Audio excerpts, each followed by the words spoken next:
베스도가 부임한 지 3일 후에 가이사랴에서 예루살렘으로 올라가니 대제사장들과 유대인 중 높은 사람들이 바울을 고소할세. 베스도의 호의로 바울을 예루살렘으로 옮기기를 정하니 이는 길에 매복하였다가 그를 죽이고자 함이더라. 베스도가 대답하여 바울이 가이사랴에 고류된 것과 자기도 멀지 않아 떠나갈 것을 말하고 또 이르되 너희 중 유력한 자들은 나와 함께 내려가서 그 사람에게 만일 옳지 아니한 일이 있거든 고발하라 하니라. 베스도가 그들 가운데서 8일 혹은 10일을 지낸 후 가이사랴로 내려가서 이튿날 재판자리에 앉고 바울을 데려오라 명하니 그가 나오매 예루살렘에서 내려온 유대인들이 둘러서서 여러 가지 중대한 사건으로 고발하되 능히 증거를 대지 못한지라. 바울이 변명하여 이르되 유대인의 율법이나 성전이나 가이사에게나 내가 도무지 죄를 범하지 아니하였노라 하니 베스도가 유대인의 마음을 얻고자 하여 바울더러 묻되 내가 예루살렘에 올라가서 이 사건에 대하여 내 앞에서 신문을 받으려느냐. 바울이 이르되 내가 가이사의 재판자리 앞에 섰으니 마땅히 거기서 신문을 받을 것이라. 당신도 잘 아시는 바와 같이 내가 유대인들에게 불의를 행한 일이 없나이다. 만일 내가 불의를 행하여 무슨 죽을 죄를 지었으면 죽기를 사양하지 아니할 것이나 만일 이 사람들이 나를 고발하는 것이 다 사실이 아니면 아무도 나를 그들에게 내줄 수 없나이다. 내가 가이사께 상소하노라 한대. 베스도가 배석자들과 상의하고 이르되 내가 가이사에게 상소했으니 가이사에게 갈 것이라 하니라. 아멘.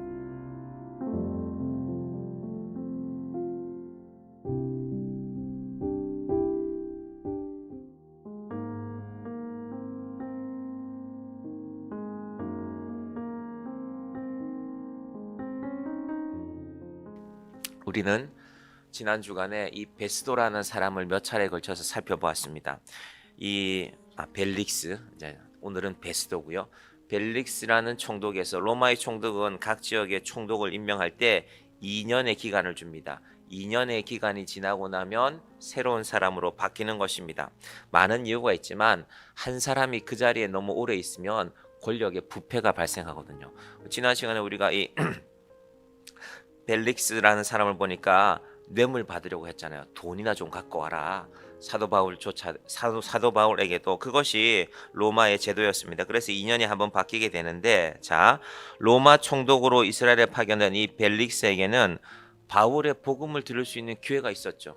보통 바울의 복음은 사람들이 길거리에서 들었거든요. 여러분 들어보십시오. 우리 하나님이 천지를 창조하시고 이스라엘을 창조하시고 예수님을 통해서 우리를 구원하셨습니다. 우리가 죄인이었는데 그렇게 많은 사람들이 길거리에서 듣고 개인적으로 복음을 들을 기회가 많지 않은데 이 사람들은 아주 좋은 기회를 놓친 것입니다. 일생일대의 기회가 찾아왔는데 벨릭스는 그 기회를 놓치고 말았습니다. 그리고 우리가 지난 시간에 이 벨릭스라는 사람의 이 지난 총독의 뭐라 그럴까요? 사람의 됨됨이도 볼 수 있습니다. 턱으로 지시했다 그랬죠. 한번 말해봐라. 말도 하지 않고 내가 로마 총독인데 너희가 무슨 시답지 않은 사건으로 왔는지 한번 말이나 들어줄게. 이것이 이 벨릭스의 태도였습니다. 그리고 그의 아내도 등장했는데 벨릭스의 아내 유대인이었던 이 드루실라라는 여자는 본래는 에돔 출신의 헤로드 왕 아그리파 1세의 막내딸인데 이미 결혼한 여자였는데 말하자면 총독하고 이 새로운 총독하고 눈이 맞았던 것입니다. 그래서 서로 아내들이 있었지만 이곳에서 이 벨릭스의 세 번째 부인이 되어서 살고 있었습니다.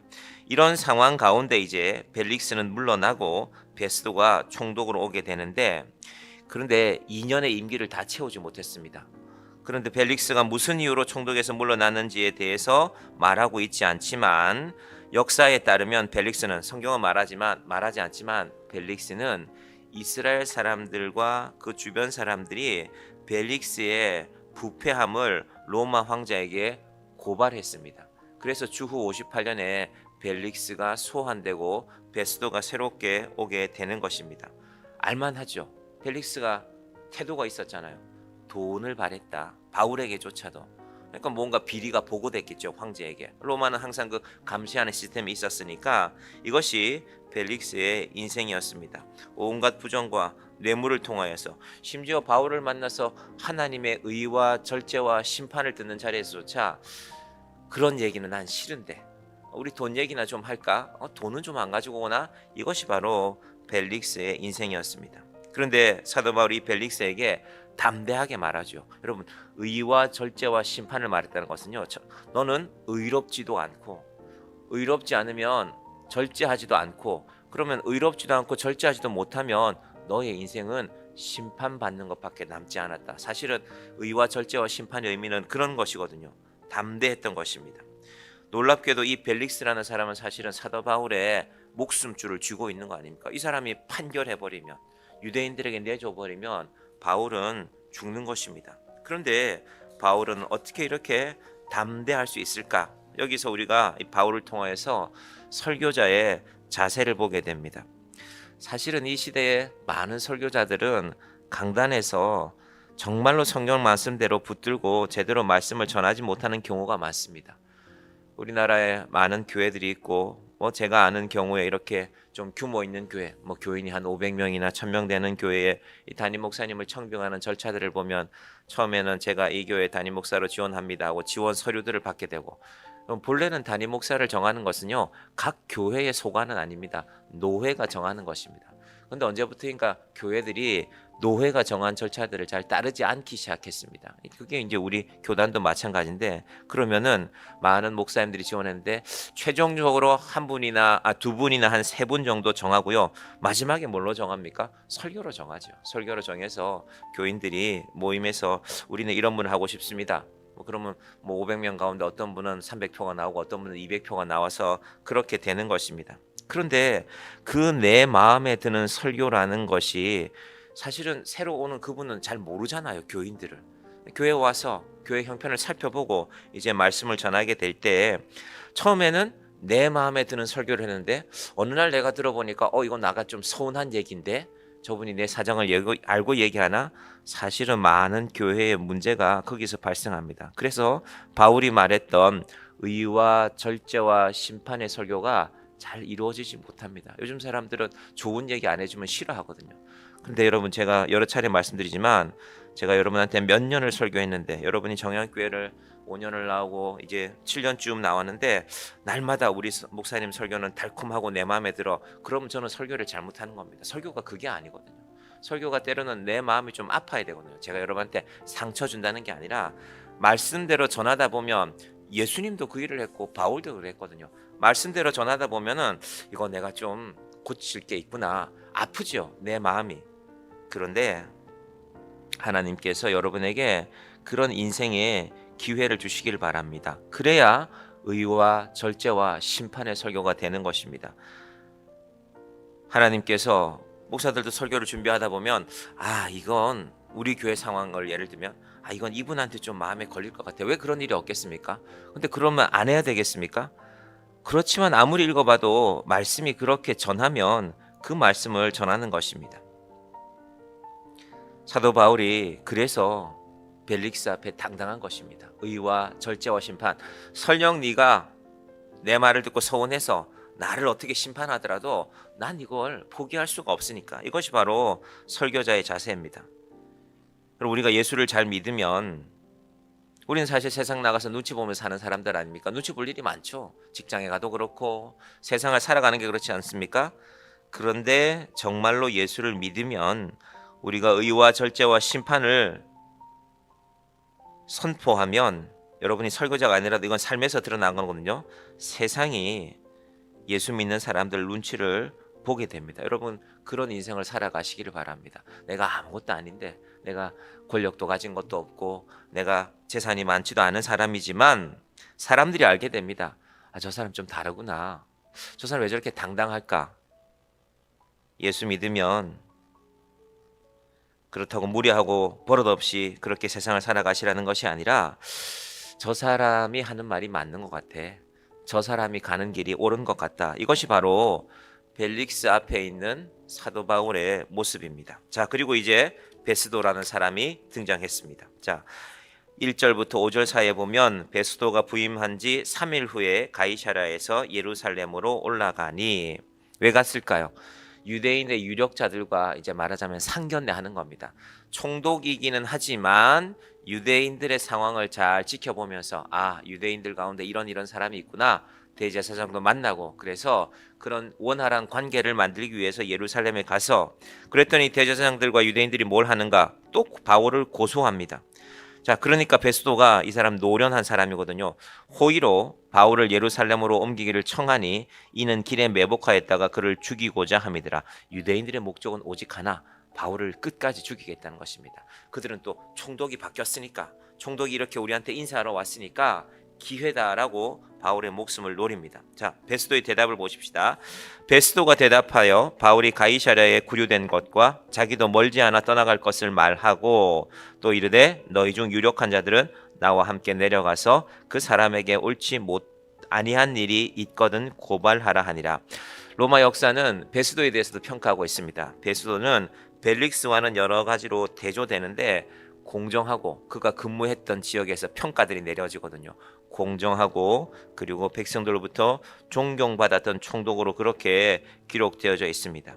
이 베스도가 노련하게 대답하죠. 유대인들이 요구한다고 다 들어주지 않습니다. 그래, 그런 일이 있었구나. 하지만 내가 곧 가이사랴로 가게 되니까 너희들이 가이사랴에 와서 재판하는 것이 맞다. 그게 재판의 원칙이거든요. 근데 사람들이 다른 사람들의 말에 마음이 빼앗기면 내가 좀 인기를 얻어볼까. 왜냐하면 벨릭스가 쫓겨간 걸 알잖아요. 누군가 고발했을 거 아닙니까? 예루살렘에 있는 누군가가. 그래서 내가 너희들한테 좀 잘 보이려고 그래 뭐 바울 한번 데려가라. 그렇게 어리석게 판단하지 않습니다. 그는 노련했고 그리고 로마의 원칙들을 지켜가고 있습니다. 자, 유대인들이 자기를 또 고발할 수도 있지만 그런 것에 흔들리지 않는 것입니다. 그리고 드디어 이제 가이사랴에 와서 또 다른 새로운 총독 베스도 아래에서 재판이 벌어지게 됩니다. 내용은 똑같겠죠. 더둘러라는 변호사 이름 지금은 나오지 않지만은 같은 내용으로 고발했을 것입니다. 뭐 민심을 빼앗다, 소요를 일으킨다, 요즘 말로 하면 뭐 이런 여러 가지 이 총독의 귀에 거슬리는 말들이 주어졌을 것입니다. 하지만 바울은 당당하게 말합니다. 그리고 바울이 또 하나를 주장하게 됩니다. 뭘 주장합니까? 가이사께 상소한다. 이거는 로마 시민이 가진 권한입니다. 로마 시민권자가 누구든지 내가 여기서 재판받는 것으로 끝내지 않고 상소하겠습니다. 우리나라도 이렇게 보통 재판이 3번 받게 되는데 가이사께 상소하였으니 가이사에게 간다. 이 베스도의 재판의 내용입니다. 원칙에 따라 분명하게 로마의 총독으로서 그는 이렇게 재판을 명령하는 것입니다. 자, 그러면서 바울은 생각합니다. 그럼 바울이 지금 로마에 간다고 그가 사는 길이 아니라고 했죠. 황제 앞에서의 재판은 더욱더 엄격합니다. 황제 앞에 재판했는데 만약에 죄가 있으면 죄가 훨씬 더 처벌이 무거워집니다. 그것이 바로 로마 황제 앞에 서는 것입니다. 안 그러면 온 로마 시민들이 다 황제 앞에 가자고 할 거 아닙니까? 그러니까 황제 앞에 간다는 거는 조금이라도 황제 앞에 상소하는 자의 죄가 드러나면 큰 벌을 받게 되는 것이 바로 황제에게 상소하는 것입니다. 바울은 결심한 것입니다. 무엇을 위해서? 로마까지 가서도 내가 복음을 전해야 되겠다. 이미 로마서를 기록해서 보냈고 내가 이제 로마에 가서 마지막으로 황제 앞에서라도 복음을 전하고 죽겠다 하는 것이 바로 이 바울의 결심입니다. 말씀 정리하겠습니다. 사람마다 인생에는 쓰임이 있습니다. 우리가 각자 자리가 있죠. 저는 목사로서 여러분은 여러분의 자리에서 무언가 하나님께서 쓰시게 됩니다. 벨릭스와 베스도는 똑같이 로마 총독이었지만 한 사람은 턱짓하면서 얼굴로 가리키면서 교만하게 살다가 그 인생이 허무하게 무너지고 말았습니다. 이 벨릭스에 대한 또 다른 기록은요, 그가 로마 황제의 소환을 받아 가다가 자살하였다고 나옵니다. 이제 그거는 로마의 야사기 때문에 정사에 기록된 건 아니기 때문에 그 일설도 존재하고 있습니다. 하지만 베스도는 정신을 똑바로 차리고 있습니다. 내 역할은 로마 황제의 명을 받아서 바른 재판을 하는 것이다. 그 일 때문에 바울이 로마로 가게 되는 것입니다. 우리에게 주어진 역할 가운데, 우리에게 주어진 사명 가운데 하나님께서 우리를 세상 어디에 가서도 당당한 그리스도인으로 세워가기를 바랍니다. 이것이 우리 교회가 7주년을 맞이하고 오늘 이제 그 첫 7주년이 지나고 첫 아침 새벽 기도 시간인데 하나님께서 우리에게 주신 은혜입니다. 사실은 우리 온 성도들이 다 들으셔야 되는데 물론 이 밴드로 유튜브로 들으시는 분도 계시지만 오늘 이 자리에 오는 우리가 이 사명을 가지고 하나님 앞에서 살아가는 당당한 그리스도인들이 되기를 주님의 이름으로 간절히 축원드립니다. 기도하겠습니다. 하나님 아버지 감사합니다. 2025년 오늘은 3월의 마지막 날입니다. 사순절을 지나고 이제 주님의 고난주간이 다가오고 우리는 사도 바울이 로마로 향하는 여정들을 살펴보고 있습니다. 하나님 우리 모두에게 하나님이 주신 인생의 역할이 인생의 책임이 인생의 쓰임이 있습니다. 하나님 우리를 주의 일에 아름답게 사용하여 주시옵소서. 똑같은 총독이었지만 벨릭스는 돈을 바라고 뇌물로 고발되어서 인생이 허무하게 지나가 버렸습니다. 베스도는 로마 총독으로서 그의 소임을 분명하게 감당하고 그 베스도를 통하여서 하나님께서 바울을 로마에까지 데려가게 하십니다. 하나님 아버지 우리를 이 땅에 보내셨으니 우리에게 맡기신 하나님의 책임이 있습니다. 하나님의 소명이 있습니다. 주님 당당하게 그리스도인으로 살아가고 하나님 앞에서 의와 절제와 심판을 당당히 선포하며 살아가는 주의 자녀들 되게 하여 주시옵소서. 예수님의 이름으로 기도드립니다. 아멘.